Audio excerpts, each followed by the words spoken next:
আসসালামু আলাইকুম, সবাই কেমন আছেন? কাছে কিংবা দূরে, দেশে কিংবা বিদেশে, যে যেখান থেকে আমার ভিডিওটা দেখছেন একটা লাইক দিয়ে দেখবেন। আশা করি আল্লাহর রহমতে সবাই ভালো আছেন, আমিও আপনাদের দোয়া ভালো আছি, আলহামদুলিল্লাহ। বরাবরের মতো আরেকটি ভিডিও ব্লগ নিয়ে আপনাদের সামনে উপস্থিত হলাম। আজকে কি রান্না বাড়া করব তার একটি ভিডিও।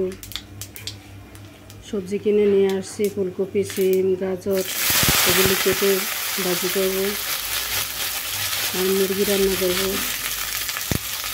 তো আমার হাজব্যান্ড বাজার থেকে পেঁপে, ড্রাগন ফল নিয়ে আসছে, কেটে দিলাম, অবস্থিত আসছে। এদিকে আমি তরকারিগুলো কেটে নিয়েছি, ভাজি বসিয়ে দিয়েছি। একটা সবজি না থাকলে শীতকাল দিন ভালো লাগে না, সবজি খেতে ভালোই লাগে। এই আলু, গাজর, ফুলকপি, সিম একসাথে দিয়ে ভাজি করছি। আপনারা এভাবে ভাজি করে খেয়ে দেখবেন, ভালো লাগবে। আপনারা কেমন আছেন কমেন্টের মাধ্যমে জানাবেন। আর কে কীভাবে সবজি খেতে ভালোবাসেন আমার মতো তাও জানাবেন। কাটা কুটাটাই কষ্ট, ভাজি করতে এখন আর কষ্ট লাগে না। শীতকালে চুলার কাছে যাইতে ভালোই লাগে আমার কাছে, কিন্তু গরমকালে অনেক কষ্ট হয়।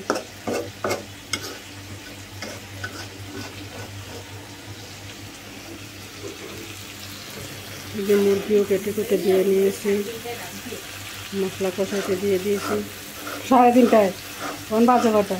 আদা, রসুন, হলুদ, মরিচ, ধনিয়া গুঁড়া, লবণ, যা যা লাগে মুরগি রান্না করতে সবই দিয়ে দিয়েছি। এক হাতে ক্যামেরা, অন্য কেউ ক্যামেরা ধরার নাই। তো ভিডিওটা শেয়ার করে দিবেন বন্ধু মহলে, ফ্যামিলির মাঝে, এবং চ্যানেলটা সাবস্ক্রাইব করে দিবেন।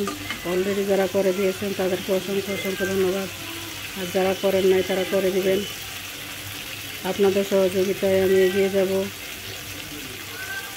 আমার চ্যানেলটা কেন উন্নত হচ্ছে না বুঝতে পারতেছি না। যদি জানা থাকে জানাবেন কমেন্টের মাধ্যমে কী করতে হবে।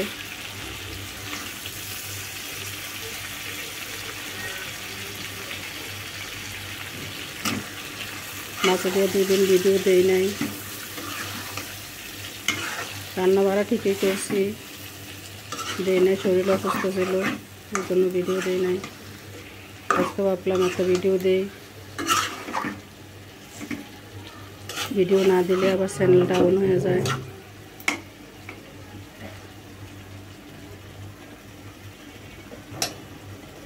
এই তো মাংস চুলায় বসাইছি আর আমার ভাজি হয়ে গেছে।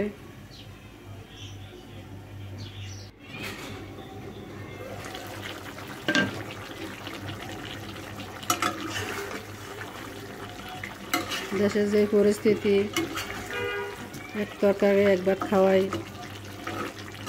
অনেক কষ্ট। আলু কেজি 80 টাকা,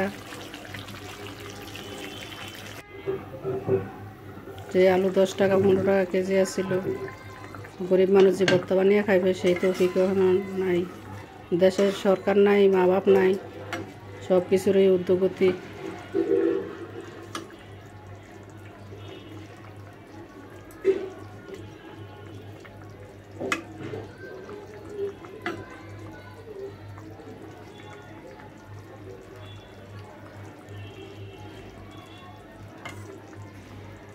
আপনারা এই ঠান্ডা শীতে দিয়ে কে কী রান্না করছেন কমেন্টের মাধ্যমে জানাবেন। এখন শীতকালে কি খেতে ভালো লাগে? সবজি দিয়ে সবজি খিচুড়ি রান্না করলেও খেতে ভালো লাগে।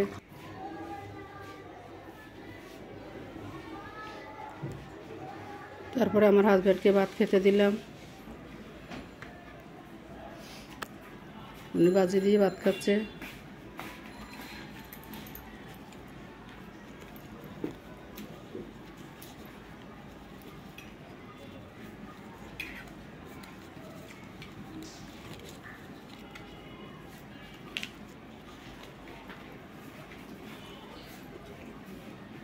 সালাদ কেটে নিয়েছিলাম, সালাদ দিয়েছি আর ভাজি দিয়ে ভাত খাচ্ছে।